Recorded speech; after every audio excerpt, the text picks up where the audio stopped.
Hey everyone, it's Jason. Welcome to a warning contains awesome and mature and profane content and profanity. So this is going to be some unboxing for the epic spell. Oh, my camera got out of focus. The epic spell wars of the Battle Wizards Annihilageddon. So the epic spell wizards has the regular card game version. You can check out my videos for those. And then Annihilageddon is the deck building version, which uses the Cerberus engine, which is the same one the DC deck building and some other games like Naruto and Street Fighter use, just for some different variations. But it also brings the crass and crude humor and images from the epic spell wizard games.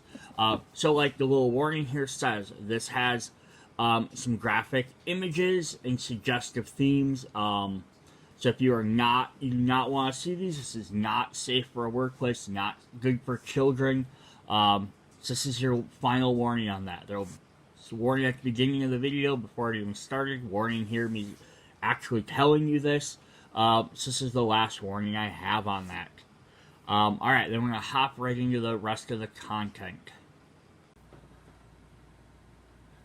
Hey everyone, it's Jason. So welcome to Epic Spell Wars of the Battle Wizards Annihilageddon to the Xtreme Nacho Legends. So you've seen in the disclaimer ahead of time, there's a lot of graphic imagery, gore, sexual content, stuff like that in this game.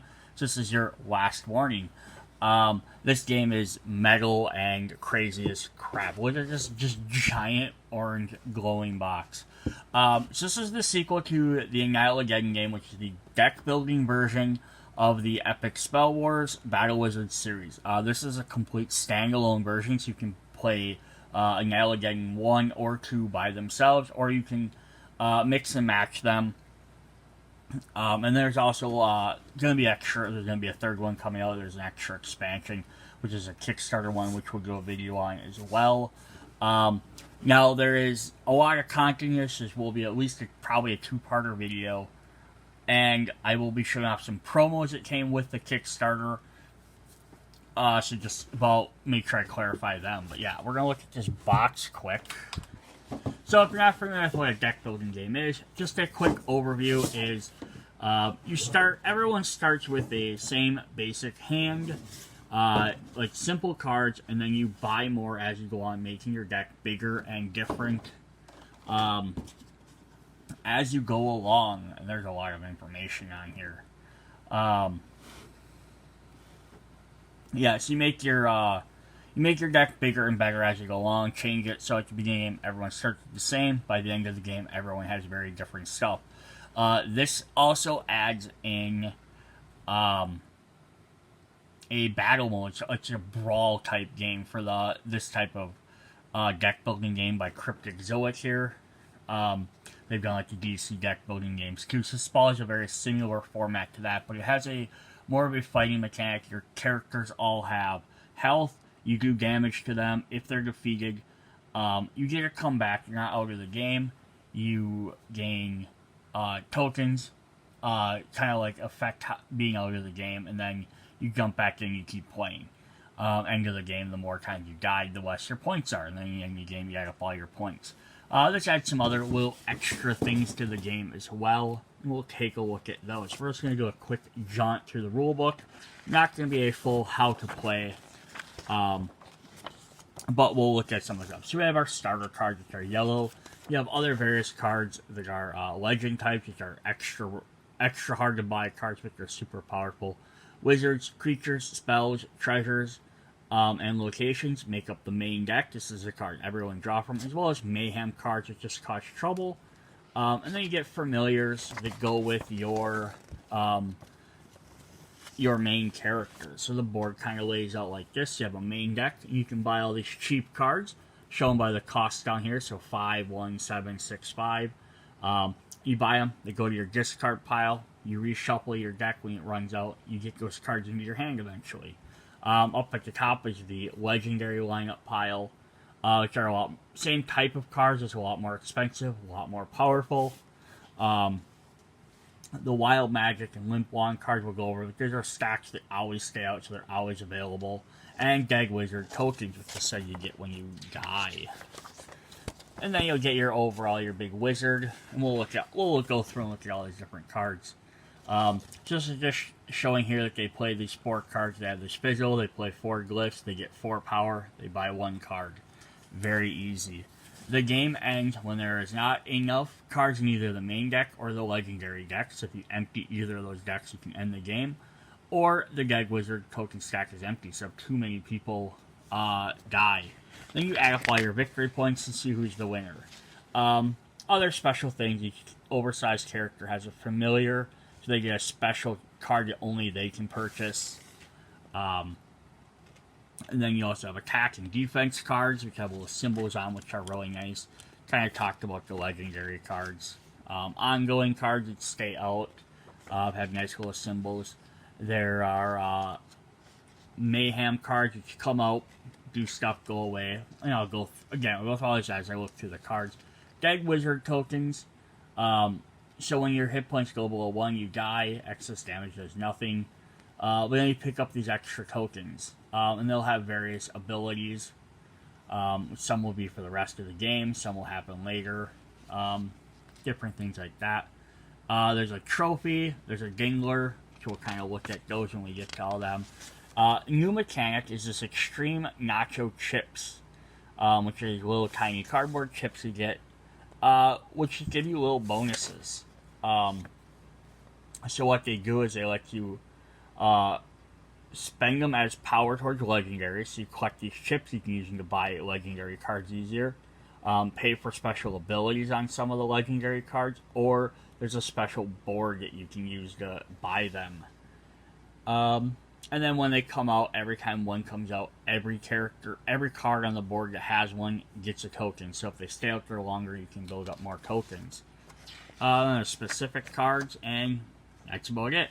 There's all the awesome people that worked on this game. That's Eric Larson. Sorry, I'm doubting that's the same Eric Larson that's from Savage Dragon, but that would be really cool. Yeah, Corey's really awesome. He's really active in the community. So definitely shout out to him.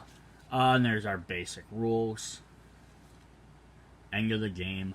And they got a new logo I see here. Battle Wizards Incorporated. That's definitely cool as well. Alright, so we're going to jump in and look at the components quick. Then we'll get to the cards. Alright. So our first token sheet here are ability cards and Dead Wizard tokens. So what these are is the abilities let you draw a bunch of these when you pick your wizard. So that way everyone has an extra special ability. So if you played the DC one, or if you've seen any of the videos on that, every DC character, Superman, Batman, so on and so forth, has their own special ability, makes each one unique. The wizard cards on here don't have anything on them, so they have these abilities so that they are assigned differently. So we have different stuff. So you start with the standee. You go first unless you're a dingler. Your starting and respawn HP is 25, so you gain some extra health. If you control 2 or more treasures and or creatures, gain an Xtreme Nacho Chip. So there we go. So it's kind of helpful if you gain extra stuff. There's a little icon here, means you can activate it at any time during your turn, but only once. So during your turn, if you control 2 or more treasures or creatures, you can gain a chip. For each spell you gain this turn, +1 hand size at the end of the turn. Replace your starting glyphs with Weird Wand. Attacks from your wands deal +1 damage and can't be avoided. We'll skip over these ones that are right side up. When you gain a wizard, you gain an Xtreme Nacho Chip. When you return to normal, and you may return to normal if you are a dingler. Pay 1 less to buy treasures. End of the game, your treasures are worth 1 BP. +1 BP. Activate. If you control 2 or more wizards and or spells, play and discard the top card of the foe's deck. You are now considered to control that card this turn. Each time you play an ongoing card, gain an Xtreme Nacho Chip. Each time you gain an ongoing card, you may put it on top of your deck. You may keep both your familiars and then pick any unused familiar as a third. At any time, you may consider your familiars to be legends too. For example, you can spend Xtreme Nacho chips on them. You may also consider them normal at any time. So what this is referring to is at the beginning of the game, what you're supposed to do is shuffle up the familiars deck, and then you get to pick. You pick two of them. You get to choose which one you want, and then you pick the wizard that goes with it. Is ideally how that's supposed to work. And this is just saying, hey, now you actually get access to 3 familiars. So it's kind of just a neat little starter card. And when you gain a creature, you may put it on top of your deck. So those are our different ability cards. Then we have our dead wizard cards, which all have -3 on them. So if you die, you lose VP at the end of the game. So dying is not necessarily the best thing to happen. Alright, so we're going to read these, and we're going to go this one, this one, this one. We're going to read the ones that are right side up. So it says, lose your Xtreme Nacho chips rounded up. Or half your Xtreme Nacho chips. Shuffle your legend into your hand. Shuffle each legend in your hand into your deck. And you become a Dingler. End of the game, your Dingler VIP penalty is doubled. So basically, if you get that, you're definitely going to want to get rid of it. Lose 4 HP for each legend in your discard pile. And if a Dingler defeated you, they may return to normal. And then we'll read the other ones. You become a Dingler. If you are already a Dingler, instead return to normal. Pick a random card in your discard pile, then choose another player to gain it, or gain the Xtreme Nacho chips. So they're not all bad. Some have some bonuses. Alright, so on this sheet we have a bunch more. We also have our Nacho chips. During the Kickstarter, you were able to buy physical big old 3D Nacho chips. I unfortunately did not purchase them. I thought I did, but I guess I passed on them. I'm going to have to see if I can pick them up. But yeah, they just work like that. There's also the standee. These are your health icons to keep track of your health. There's the Annihilageddon trophy with Uncle Andy up there. They also didn't have a 3D trophy you could buy as well. I didn't think I needed it. Of course, I'm always going to kick myself for not buying extra stuff. Ongoing, you gain an additional 4 damage with wands that deal damage, but you get -4 VP. When the player that defeated you gains 2 Xtreme Nacho chips. After you respawn, swap HP with another player, and end of the game, your limp wands count as double -VP. We have some more on this side. That one just has -3 VP. Gain 1. Each foe gains 1 Xtreme Nacho chip, and each foe may give you the finger. Discard a card for each foe who does. That's funny. Reveal the top of your deck. You may destroy it. Gain a limp wand to the top of your deck, and each foe may pass a glyph from their hand or discard pile to your hand. And then we have a couple more on this one, so we'll go through those and then we'll look at some of the other stuff. Lose 1 HP for each of your Xtreme Nacho chips. Reveal your hand and lose HP equal to the highest cost of a card in your hand. You become a Dingler. If you are already a Dingler, instead gain a dead wizard token from outside the game. Shuffle each ongoing card into your deck. Gain 2 limp wands to the bottom of your deck. End of game. If a player other than has the other dead wizard token with this tech, destroy both tokens. So there's the other one. Gain a limp wand for each legend in your discard pile. We have, on your turn, pay 5 Xtreme Nacho chips to destroy this, -5 VP. Ongoing, you get no bonus from controlling the standee. Reveal the top of your deck if it's a legend, gain a dead wizard token from outside the game. So you can gain one from one of the previous ones. And reveal the top of the main deck. If it's a mayhem, gain a dead wizard token from outside the game. So that's kind of fun. Alright, then we have these Dingler cards, or tokens, which cover up your health. You can kind of set 18, 17, 16. You get -5 on the back. It just says you're a Dingler, -5. And again, another one for each player, so potentially each player. Bunch more chips. And then we have the Nacho God Snack Shack.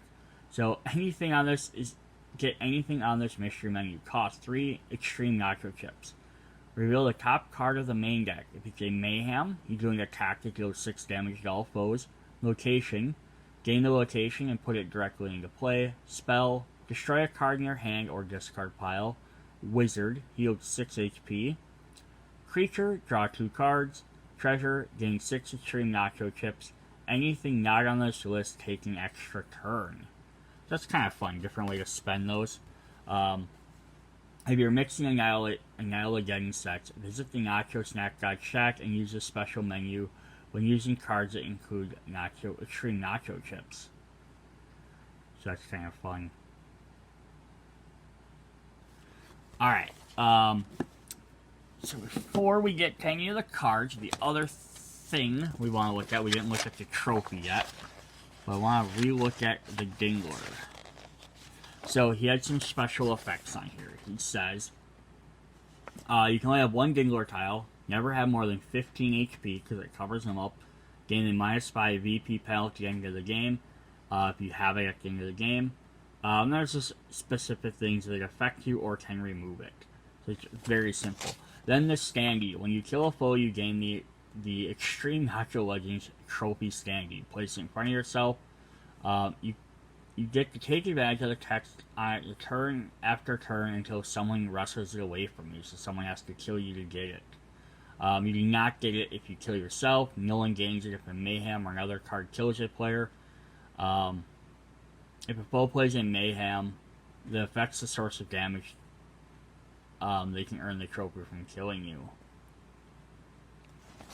Alright, so then what does the trophy do? So like every game seems one of these games has a trophy that does stuff. So this is just another one that's going to do things.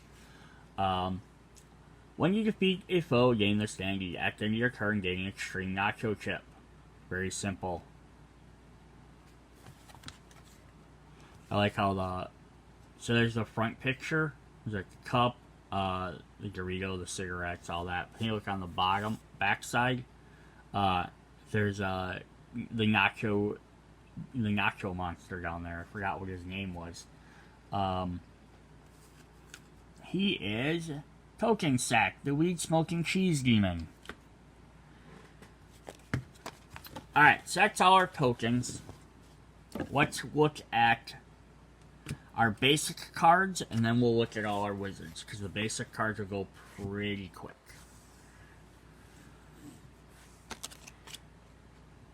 So everyone's going to get a bunch of these. I don't remember the exact number off the top of my head, but these are your basic attack cards. You got a big giant stack here. Because you start 10 cards. I think you get 5 or 6 of these. I don't remember. But they use like the glyphs that are from the regular Epic Spell Wizard game. That's to the reference. They cost 0. They have 0 VP. They're not worth anything. They do 1 power. So that's all they're for. They're just for buying cards. They're simple, basic starter cards.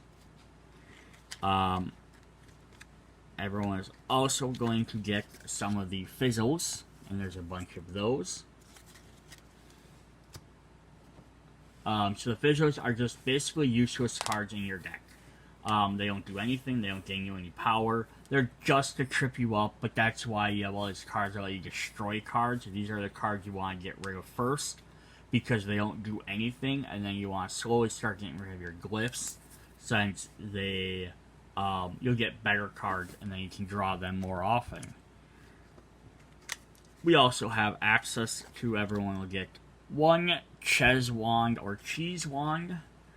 I keep calling it Ches, but I guess it's probably Cheese Wand, it's nacho cheese, but this has the attack symbol, and it has +1 power, so it also does an attack. Deal 1 damage to target player. If you defeat them this way, gain 3 Xtreme Nacho Chips. Yeah, so that's fun. You get extra attack card in every turn. Then we have that 1 Dead Wizard token that lets someone switch out for the Weird Wand. This is another attack, +1 power, attack, deal 1 damage to target player. If you defeat them this way, you may put up to 2 cards in your discard pile into their hand. In your discard pile. Oh, it's sweet. So you can get rid of your weaker cards that way. That's cool. Alright, then the two different piles that are always out are the limp wands, which you can't actually purchase these, but there are various cards that might give you them. Again, they have no effect, but they have -1 VP, so they're actually worse than fizzles. They're like the weaknesses in the DC game. And then the last always out deck are the Wild Magic, which cost 3, give you 1 VP at the end of the game, and has some options. Either choose one to have +2 power, or you may play the top card of any foe's deck and then put it in their discard pile. If it's ongoing, keep it instead. So yeah, this is, like, you might not get something that gives you power, you might get something that gives you good power, because you might end up drawing one of their starter cards, which is then makes this worse. But essentially, buying like this card would replace 2 of your glyphs. So you could buy one of these and then feel free to destroy 2 of your glyphs, and you're going to get this more often. That's kind of the point of them. So buying these early on is nice. Later in the game, it might not be as good, just because you have other cards to buy. Alright, so now we're going to look at our wizards. So our wizards are going to be these big, giant, oversized cards. These are the exact same ones that are used in all of the other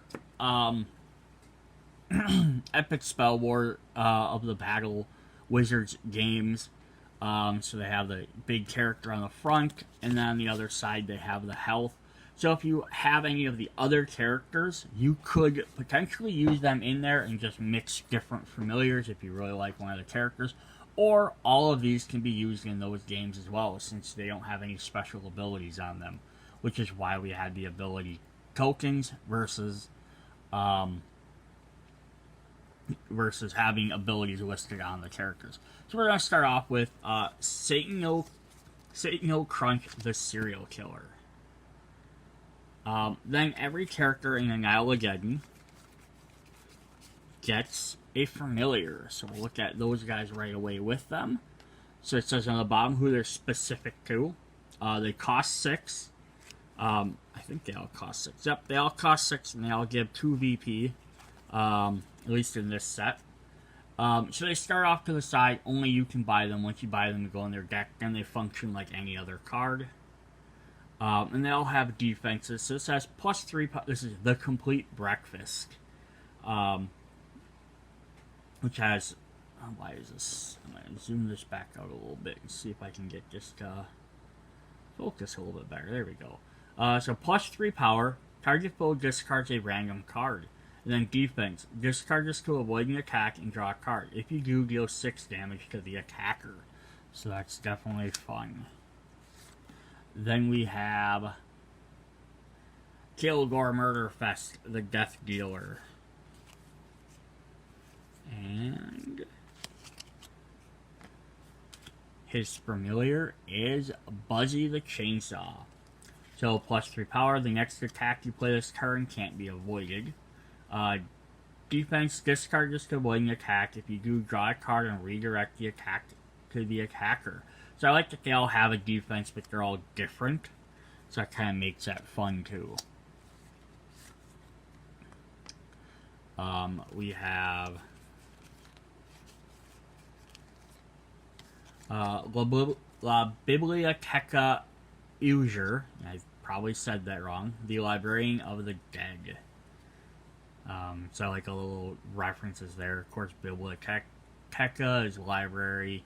Plus it has the feet, so it's kind of like the house from that Baba Yaga uses. She's also wearing like Day of the Dead, like makeup, like costume, which is really cool. Like just all the Spanish references. So of course we're gonna get a tequila worm who's in a book of spells, a bookworm.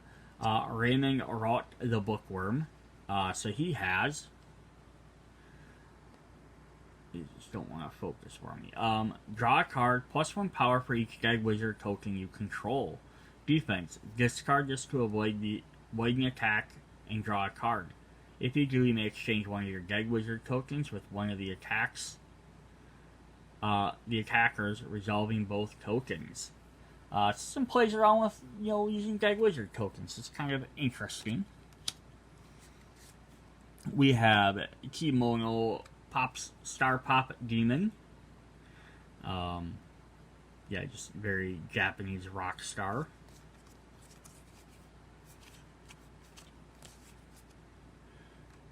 Some Onis. And then, of course, they're going to get the Weeby Utaku. +3 power. If you control a legend, attack, deal 8 damage to all foes. Defense, discard this to avoid an attack and draw a card. So it doesn't get any super extra effects from the defense, but it has an attack.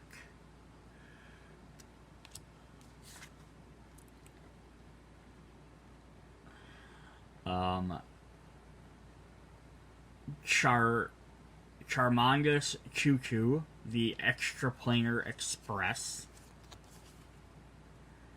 I also love all the different symbols on the bottom, like they have a railroad track. Like they started doing this for some of the later sets. I love if they actually reprinted the older characters with these, like the 20, where it's just starting health usually has a different symbol, which is really cool. His familiar is Conductor Cosmo. So when you control this, it has all card types. Draw 2 cards and defense. Discard is to avoid an attack, draw a card. If you do, redirect the attack to the attacker.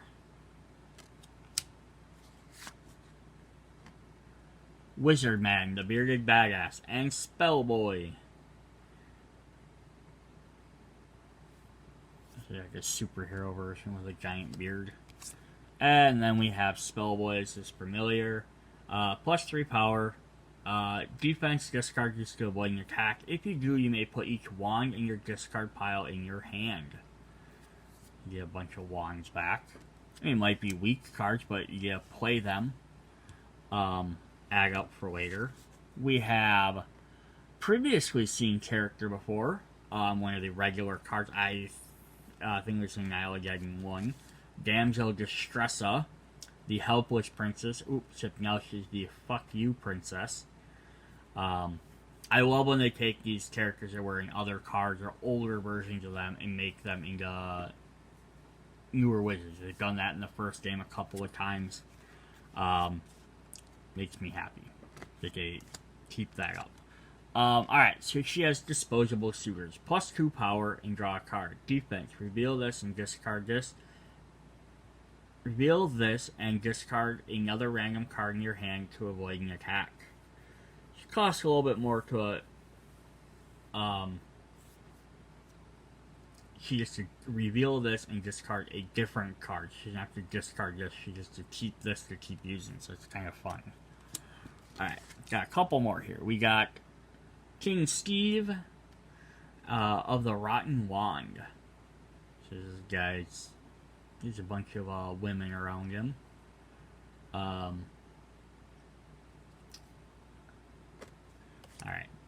And he gets the Stevie Jester. +3 power, attack, target foe gains a limp wand.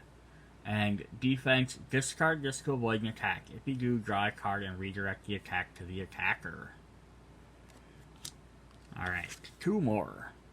We got Gonzo Shumpus, the Doctor of Conjuration. So this reminds me and looks a lot like it's supposed to be a parody of a mushroom. Gets you high, you see things, and also kind of mixed with Johnny Depp's character in Fear and Loathing, who I don't know, so I've never seen that before, but I'm guessing that's kind of what this is a reference to. Correct me if I am wrong. So then he has Duke Freakout Esquire. Neat card art, though, definitely. +3 power, defense. Discard this to avoid an attack. If you do, peek at the top card of the main deck. You may put it in your hand unless it's a mayhem. And then our final wizard is, zoom him out a little bit so you can see the top of the art, is he has the Descendant Power King of Legacy. Each spirit represents one of his artifacts. And then we get the Legends of Yore, who end up being the hot female with the 2 horny guys behind her. says, draw a card, Legends cost 2 less this turn. Defense, discard this to avoid an attack. If you do, draw 2 cards. So if you like Legends, that's a good character to have. If you die a lot, they have like the Biblioteca one. Yeah, so definitely some neat stuff. You get different characters for all of that. Alright, so I'm going to stop this video. We'll do part 2. We'll go over the rest